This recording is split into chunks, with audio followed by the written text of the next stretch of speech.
Qu'apprend-on aujourd'hui, Benjamin Cruard? Les Russes auraient évacué également des ogives nucléaires présentes dans la région.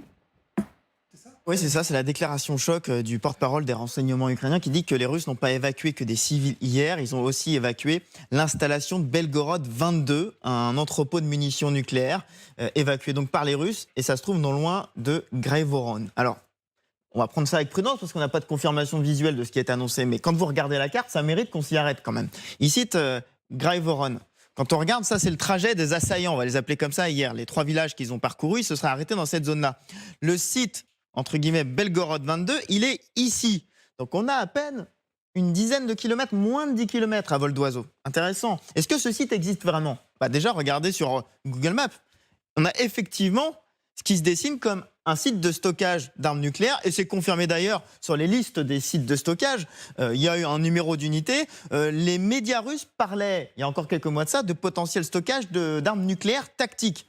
On va retenir quand même une chose, c'est que ça, par contre, c'est une certitude, sa distance à la frontière ukrainienne, 15-20 km. Si ce que les Ukrainiens affirment est vrai, ça veut dire que les Russes ont stocké des armes nucléaires à 15-20 km de la frontière et donc de l'armée ukrainienne pendant tout ce temps. Rien que ça comporte certains risques.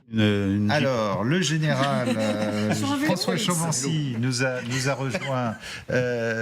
Quand vous voyez ça, ça nous fait quand même froid dans le dos, nous dire que, rapidement, on a déplacé des ogives, on aurait déplacé des ogives nucléaires. Réaction là-dessus? Réaction, vu comme ça se passe en France, ça se fait pas comme ça.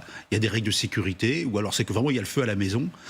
Personnellement, vu ce que j'en connais, mais je connais pas tout sur la question, une arme nucléaire ne se déplace pas comme ça sur un coup de doigt du jour au lendemain avec n'importe quoi. On met pas ça dans un véhicule civil, par exemple, pour le retirer. Ça veut dire il y a de la protection autour, il y a des itinéraires qui sont garantis, il y a des équipements spéciaux. Voilà, donc je n'ai pas tout entendu malheureusement parce que je viens d'arriver, mais le fait de déplacer des armes nucléaires de Belgorod comme cela, ça me surprend.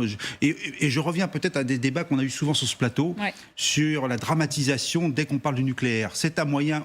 Purement des faits, c'est ça qui se passe. Bakhmout, c'est pas une place stratégique. Les Ukrainiens ont réussi à gagner quelques territoires au nord et au sud de la ville, apparemment sur des positions plutôt en hauteur. Donc ça, c'est plutôt, d'un point de vue stratégique, une bonne chose pour eux. D'un point de vue du symbole, effectivement, on voit Prigojine. Justement, sur la place, regardez, Marion Villette en régie qui immédiatement la carte, vous voyez Bakhmout au milieu et au nord et au sud. Voici les positions qui auraient été gagnées un petit peu. Leurs armes nucléaires séparément des sites de lancement et des missiles. Ce qui est d'ailleurs une forme de sécurité qui est très intéressante qu'on n'applique pas nous-mêmes.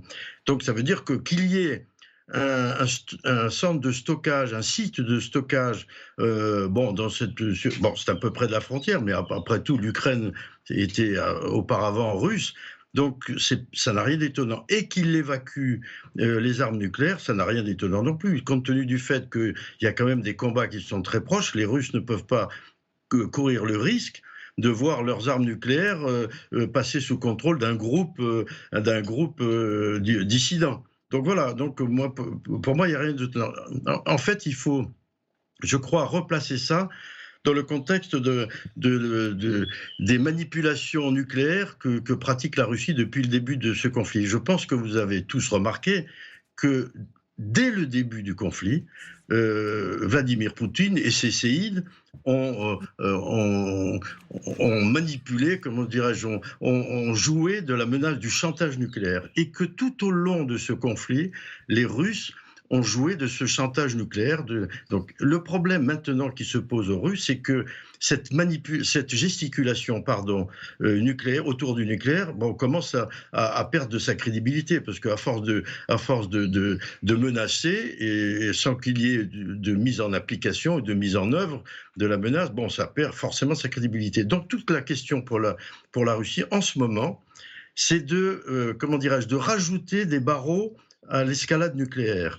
C'est-à-dire qu'il faut que ça leur donne un peu des moyens de gesticuler sans arriver tout de suite à l'attaque nucléaire. Donc, alors je ne pense pas que cette évacuation fasse partie d'un barreau supplémentaire, mais c'est vrai que c'est en ce moment leur problème. Oui. Et que c'est vraiment très, très intéressant d'observer, d'autant plus que ça s'accompagne, ce phénomène de gesticulation nucléaire s'accompagne d'une gesticulation interne auprès du public russe. Il y a de plus en plus une acclimatation de la population russe à une possible guerre nucléaire. Et c'est ça, d'autant plus que ça se double d'une dimension religieuse. Vous savez que le patriarche Kirill, maintenant fait ouvertement allusion à une utilisation du nucléaire, et que maintenant il y a une expression qui dit Dieu et Sarmat, qui est le missile nucléaire russe intercontinental, nous bénissent. C'est-à-dire qu'on est sous la protection non seulement de Dieu, mais de Sarmat. Ouais. Merci beaucoup. Merci, Général Norlin, de ces précisions. Je me tourne vers vous, Aurélien Duchesne. Vous êtes analyste en relations internationales et défense, chargé d'études à Eurocréative. Est-ce que plus globalement aussi, c'est pas lié à cette incursion de l'autre côté de la frontière en Russie, et de se dire, un peu dans la panique, les Russes évacuent tout ça parce que c'est trop près de la frontière? Oui, c'est une affaire de posture, il faut montrer de la réaction, c'est-à-dire que, comme l'évoquaient vos intervenants précédents, le Kremlin cherche à millimétrer, à minimiser ce qui s'est passé, cette incursion, comme on l'avait eu avec le précédent, par exemple, de la frappe de drone sur le Kremlin.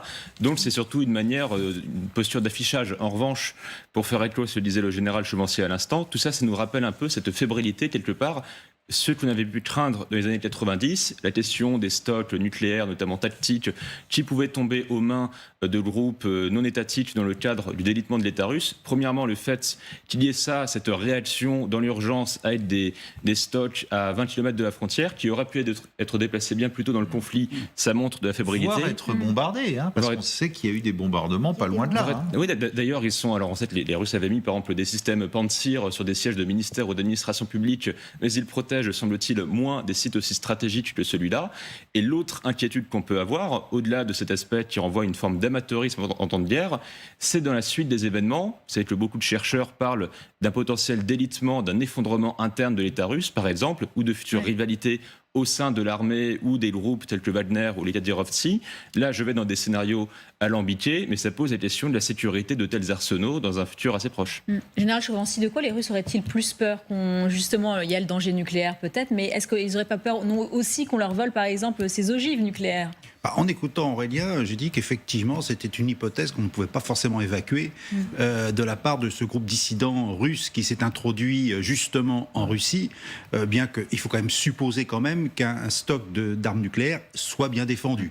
Enfin, on a eu d'autres mauvais exemples sur d'autres sujets avant. Mais dans tous les cas, effectivement, pourquoi pas? Parce qu'à la limite, qu'est-ce qu'on a dit depuis très longtemps? C'est que l'Ukraine peut-être n'aurait pas été attaquée si elle avait été dotée de l'arme nucléaire.